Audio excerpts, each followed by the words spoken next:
जननी जन्म सौख्यानां वर्धनी कुल संपदां पदवी पूर्व पुण्यानां लिख्यते जन्म पत्रिका गजाननं भूतगणादि सेविदं कवित्त जम्बो फलसार पक्षिदं उमासुदं शोक विनाश कारणं नमामि विघ्नेश्वर पादपंकजम् आदित्याय च सोमाय मंगलाय बुधाय च गुरु शुक्र शनिभ्यश्च राघवे केतवे நமஹ. உலகெங்கும் வாழக்கூடிய நெக்ஸ்ட் ஜென் நேயர்கள் அனைவருக்கும் வணக்கம். என்னுடைய ஆசீர்வாதங்கள். எல்லாரும் எப்படி இருக்கீங்க? நலமா இருப்பீங்கன்னு நம்புறேன்.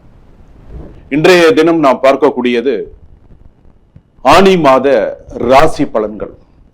சூரிய பகவான் ஒரு ராசியிலிருந்து இன்னொரு ராசிக்கு செல்லக்கூடியது. அதாவது சித்திரை, வைகாசி, ஆனி, ஆடி, மேஷம், ரிஷபம், மிதுனம், கடகம்.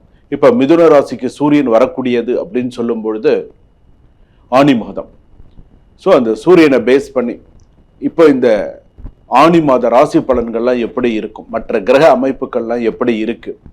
ஸோ இந்த ஆனி மாதத்துல 12 ராசிகளுக்கு என்னென்ன பிளஸ் என்னென்ன மைனஸ் எப்படி இருக்கும், என்ன பண்ணணும் அப்படிங்கிறத நம்ம பார்க்க போறோம். ஆனி மாதம் அப்படின்னு சொன்னாலே ஆனி திருமஞ்சனம், ஆனி மாதம் விசேஷமான மாதம். என்ன வீடு குடி போக மாட்டாங்க. ஆனி மாதம் பங்குனி மாதம்ல வீடு குடி போக மாட்டாங்க. சில இடங்களில் திருமணம் பண்ணுவாங்க, சில இடத்துல பண்ண மாட்டாங்க. விஷயம் தெரிந்தவங்களும் சில பேர் திருமணம் செய்ய மாட்டாங்க. ஆனி ஆடியெல்லாம் கிடையாது, ஆவணி மாதம் தான் அதோட.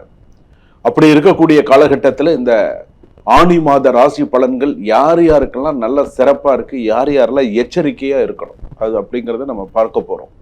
ஏன்னா நம்ம வாழறது பார்த்தீங்கன்னா ஒரு கொடிய உலகத்தில் நம்ம வாழ்ந்துட்டு இருக்கோம். கொரோனாவை விட ஒரு கொடிய உலகத்தில் நம்ம வாழ்ந்துட்டு இருக்கோம். உண்டா இல்லையா அப்படிங்கிறது உங்க மனசாட்சிக்கு நல்லா தெரியும். இந்த கொடிய உலகத்துல ஒவ்வொருத்தரும் ஒவ்வொரு டைப், ஒவ்வொருத்தரும் ஒவ்வொரு விஷயம், ஒவ்வொருத்தரும் ஒவ்வொரு இது. இன்னைக்கு நல்லா பேசுவான், நாளைக்கு சரியா பேச மாட்டான், இன்னைக்கு பிரச்சனை பண்ணுவான், நாளைக்கு ஏதாவது ஒரு பிரச்சனை பண்ணுவான். இந்த உலகத்து சில பேருக்கெல்லாம் எப்படி தெரியுமா இருக்கும், எப்படா இந்த உலகத்தை விட்டு நம்ம எல்லா கடமைகள்லாம் முடிச்சுட்டு எப்படா போய் சேருவோம் அப்படிங்கிற அளவுக்கு வெறுத்து போயிருக்காங்க சில பேர்லாம். என்ன, அந்த அளவுக்கு ஒரு கொடிய உலகத்துல நம்ம வாழ்ந்துட்டு இருக்கிறது தான் நிதர்சனமான உண்மை. இதுல தான் தெய்வங்களும் இருக்கு, இதுலதான் எல்லா நல்லது கெட்டதும் இருக்கு. இது எல்லாம் சமாளிச்சு போறவன் தான் மனிதன். அதனாலதான் ஆதி காலத்திலிருந்து இன்றைய தொன்று தொட்டு வரையில பஞ்சாங்கம், திதி, வார, நட்சத்திர, யோகஸ்ட கரணம் செய்வ அப்படின்னு சொல்லும்போது அந்த காலத்துல இருந்து இந்த காலம் வரைக்கும் ஒரு பஞ்சாங்கம் பார்த்து ஒரு நடவு பண்றதுல இருந்து, ஒரு பஞ்சாங்கம் பார்த்து ஒவ்வொரு விஷயங்கள் செய்யறதுல இருந்து எல்லாமே பண்ணிட்டு இருந்தாங்க. அப்ப இந்த தமிழ் மாத ஆணி மாத பலன்கள் அப்படின்னு சொல்லும்போது இந்த 12 ராசி, மேஷ ராசியிலிருந்து மீன ராசி வரைக்கும் எப்படி இருக்கும், என்னென்னலாம் செய்தால் நம்ம வாழ்க்கைக்கு சிறப்பு அப்படிங்கிறத நம்ம பார்க்க போறோம். என்னென்னலாம் பிளஸ் மைனஸ்ங்கிறத நம்ம பார்க்க போறோம். வாங்க வீடியோக்குள்ள போவோம். கடைசி வரைக்கும் ஸ்கிப் பண்ணாம பாருங்க. ரிஷபராசி நேயர்களே, ரிஷபராசிக்கு எப்படி இருக்கு ஆனி மாத ராசி பலன்கள்? ரோஹிணி நட்சத்திரம் ரிஷபராசி, கிருத்திக நட்சத்திரம் ரிஷபராசி, மிருகசீரிஷ நட்சத்திரம் ரிஷபராசி எப்படி இருக்கு? அலுவலகத்தில் உங்கள் உழைப்பிற்கு நல்ல அங்கீகாரம் கிடைக்கும். நல்ல வேலை செய்யறப்பா, பரவாயில்ல, இது அப்படியே மெயின்டைன் பண்ணு, கரெக்டா மெயின்டைன் பண்ணுப்பா அப்படின்னு சொல்லக்கூடிய அளவுக்கு தட்டி கொடுத்து போவார்கள். சிறப்பா இருக்கும். ஒண்ணு, சிலருக்கு பதவி உயர்வு அல்லது சம்பள உயர்வு பேச்சுவார்த்தை நடைபெறும். அதற்கான விஷயங்கள் உண்டு. மேலதிகாரிகளின் ஆதரவு கிடைக்கும். இவ்வளவு நாள் கொஞ்சம் முஞ்ச நீட்டிட்டு போனோமே உங்களுடைய திறமையை பார்த்து தட்டி கொடுத்து அவனா பேசக்கூடிய ஒரு சூழ்நிலைகள் வரும். அரசு வேலை முயற்சி செய்பவர்களுக்கு சாதகமான காலம் அப்படின்னு சொல்லலாம். நீங்க இப்போ ஒரு கவர்மெண்ட் எக்ஸாம், கவர்மெண்ட் அதாவது வேலைக்கு நீங்க ட்ரை பண்ணிட்டு இருக்கீங்க அப்படின்னு சொன்னா அதற்கு ஒரு சாதகமான காலமாக அமையும் அப்படின்னு சொல்லலாம். வியாபாரத்தில் புதிய வாடிக்கையாளர்கள், புதிய நல்ல நண்பர்கள் உங்களுக்கு அமையக்கூடிய சூழ்நிலைகள் வரும். பழைய நிலுவைத் தொகைகள்லாம் உங்களுக்கு சேரக்கூடிய வாய்ப்புகள் உண்டு. கூட்டு தொழிலில் கணக்கு மற்றும் பல விஷயங்களில் கவனம் தேவை அப்படின்னு சொல்லியிருக்கு. இந்த ரிஷபராசிக்காரர்கள் கொஞ்சம் நிதானிச்சு போங்க. எதுலையும் ரொம்ப அவசரம் காட்டாதீங்க. ஏற்கனவே பல பிரச்சனைகளை சந்திச்சுட்டு தான் இருக்கீங்க. இப்பதான் ஓரளவுக்கு கொஞ்சம் கொஞ்சமா நல்ல விஷயங்கள் வருது. தயவு செய்து அதை பயன்படுத்திக்கோங்க. சித்தம்போக்கு சிவம்போக்குன்னு இருந்துட்டீங்க அப்படின்னா கஷ்டம். ஸோ இப்படிதான் போகணும், இப்படிதான் வாழணும், இப்படிதான் இருக்கணும் அப்படின்னு சொல்லி இருந்தீங்க அப்படின்னு சொன்னா சிறப்பு. அதை பார்த்துக்கோங்க. பண வரவு திருப்திகரமா இருக்கும்.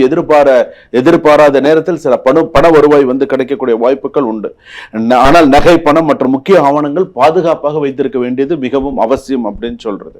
அதே போல உங்களுக்கு பார்த்தீங்கன்னா குடும்பத்தில் நல்ல மகிழ்ச்சியான சூழல்கள் உருவாகும். கணவன் மனைவி விட்டு கொடுத்து போறது நல்லது.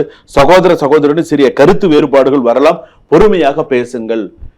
சிப்ளிங்ஸ் எல்லாம் இருக்காங்க இல்லையா, ரிஷபராசி சொல்றோம் இல்லையா, கொஞ்சம் கவனமா பேசுங்க. சண்டை தலைக்கு மேல வரும். கொஞ்சம் பொறுமையா பேசுனீங்கன்னா அந்த சண்டை சால்வ் ஆகும். நம்ம பெருசா பேசுனீங்கன்னா சண்டைகள் நிறைய வரும். ஸோ கொஞ்சம் பொறுமையா பேசுங்க. காதல் உறவில் நல்ல முன்னேற்றம் இருக்கும். அதே போல நான் காத்திருந்த திருமண பேச்சுக்கள் நல்ல முன்னேற்றங்கள் இருக்கும். சில விஷயங்கள்ல திருமண வாழ்க்கை அப்படின்னு எடுத்துக்கும் போது ஓரளவுக்கு இருக்கும். குழந்தை பாக்கியம் எதிர்பார்த்தவர்களுக்கு நல்ல செய்தி இந்த ஆணி மாசத்துலலாம் மாசமா இருக்காங்க. ஸோ நல்ல ஒரு செய்தி வரத்துக்கான வாய்ப்புகள் ஜாதகத்துல இருக்கு. ஸோ கவலைப்படாம. வெளிநாட்டு வேலைக்கு காத்திருப்பவர்களுக்கு நல்ல நல்ல செய்திகள் வரும். நல்ல விஷயங்களை வரதுக்கான வாய்ப்பு இருக்கு.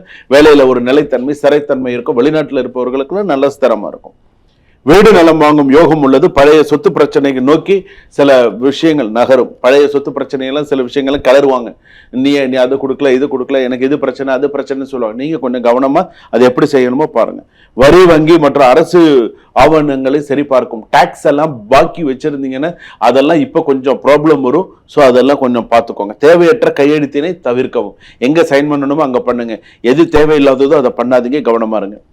அரசியலில் இருப்பவர்களுக்கு மக்கள் ஆதரவு அதிகமாக கிடைக்கக்கூடிய சூழ்நிலை. ரிஷபராசியில மக்கள் ஆதரவு நிறைய கிடைக்கும். கலை சினிமா மீடியா துறையினருக்கு புதிய அறிமுகங்கள் கிடைக்கும். மீடியால இருக்கிறவங்களுக்கு நல்லா சிறப்பா இருக்கும். புகழ் அதிகரிக்கும் வாய்ப்புகள் அதிகமாக இருக்கும். உடல் நிலையம் அப்படின்னு எடுத்தோம்னா தொண்டை கழுத்து சளி பிரச்சனைகள் கவனம் தேவை. சில விஷயத்துலலாம் நீங்க கவனமா தான் உடல்நிலையை பார்த்துக்கணும். உடற்பயிற்சி மற்றும் நடைப்பயிற்சி பலன் தரும். இனிப்பு உணவுகளை அதிகம் எடுத்துக்கொள்ள வேண்டாம். லிமிட்டடா எதுவா இருந்தாலும் எடுத்துக்கோங்க. ஜூன் 22, ஜூலை 1, ஜூலை 13 இந்த நாள்ல நீங்க கவனமா இருக்க வேண்டிய நாட்கள். ஏன்னா இது ஒரு மாத ராசி பலன்கள். தமிழ் மாசத்துல ஒரு மாத ராசி பலன்கள் இந்த 3 தேதி உங்க ராசிக்கு வருது. ஸோ இந்த ராசியில நீங்க கவனமா இருக்கணும். நகை பணம் பாதுகாப்பாக வைத்திருங்க. தேவையற்ற வாக்குவாதங்கள் தவிர்க்கும். வாகன பயணத்தில் கவனம் தேவை. ரொம்ப ஃபாஸ்டா வண்டி ஓட்டிட்டு போயெல்லாம் கஷ்டப்படாதீங்க. ஸோ எப்படி ஓட்டணும் என்ன பண்ணணுங்கிறத பார்த்துக்கோங்க. வெள்ளிக்கிழமை அன்னைக்கு மகாலட்சுமி வழிபாடு பண்ணுங்க. வெள்ளிக்கிழமை அன்னைக்கு மகாலட்சுமி சன்னதியில, கோவிலுக்கு பக்கத்துல மகாலட்சுமி இருக்குன்னு கோயிலில் போய் விளக்கேற்றுங்க. சப்போஸ் என்னால் கோயிலுக்கு போக முடியாது சுவாமி அப்படிங்கிற ஒரு சூழ்நிலை இருக்கும்போது வீட்டில் கண்டிப்பா மகாலட்சுமி படம் இல்லாத வீடுகளே கிடையாது. அந்த மகாலட்சுமிக்கு முன்னாடி ஒரு அகல் விளக்குலையாவது ஒரு பித்தளை விளக்குலையாவது சின்னதா ஒரு விளக்குல நெய் ஊற்றி அம்பாளுக்கு மகாலட்சுமிக்கு ஒரு விளக்கு ஏற்றி வச்சு வெள்ளிக்கிழமையில ஆணி மாசத்துல நீங்க வழிபாடு செய்தீங்க அப்படின்னு சொன்னா சிறப்பு. ஏழை பெண்களுக்கு மஞ்சள் குங்குமம் தானம் செய்வது சிறப்பு. ஸோ சரி, இதனால சில நல்ல விஷயங்கள்லாம் கூடி வரும். நிறைய நல்ல விஷயங்கள்லாம் உங்களுக்கு நடக்கும். ஓம் ஹ்ரீம் மகாலட்சுமி நமஹா, ஓம் ஹ்ரீம் மகாலட்சுமி நமஹா அப்படிங்கிற விஷயத்த சொல்லிகிட்டே வாங்க. இன்னும் ரிஷபராசிக்கு சிறப்பான சில சூழ்நிலைகள்லாம் வரும். ஓகேங்களா? இதெல்லாம் ஞாபகம் வச்சுக்கோங்க. நான் கடைசியா ஒரு ரிஷபராசிக்கு சொல்ல வேண்டிய ஒரு விஷயம் என்ன அப்படின்னா, அதாவது இவ்வளவு நாள் தெரியாத ஒரு உண்மை இப்போ உங்களுக்கு தெரிய வரப்போகுது. அது உங்களுக்கு ஒரு பெரிய அதிர்ச்சியா இருக்கும். ஒரு அதிர்ச்சி அப்படின்னு சொல்லும்போது, ஐயோ இப்படி நடந்ததா, எனக்கு தெரியாதே, இவ்வளவு நாளா, எனக்கு இப்பதாங்க இதெல்லாம் எனக்கு தெரியும் அப்படிங்கிற அளவுக்கு ஒரு shocking news will come in Aani month. Tamil மாசம் ஆனி மாசத்துல இது எல்லாமே வரும். ஸோ இந்த அதிர்ச்சி சம்பவம் அப்படிங்கிறது நீங்க எதிர்பார்த்திருக்கவே மாட்டீங்க. என்னடா இப்படி ஒரு சூழ்நிலையா, நான் எதிர்பார்க்கலங்க அப்படின்னு சொல்லி வரும். அதனால அதை தாங்கிக்க கொள்ளக்கூடிய ஒரு மனசக்தி உங்ககிட்ட இருக்கணும். பார்த்துக்கோங்க. சூப்பர்.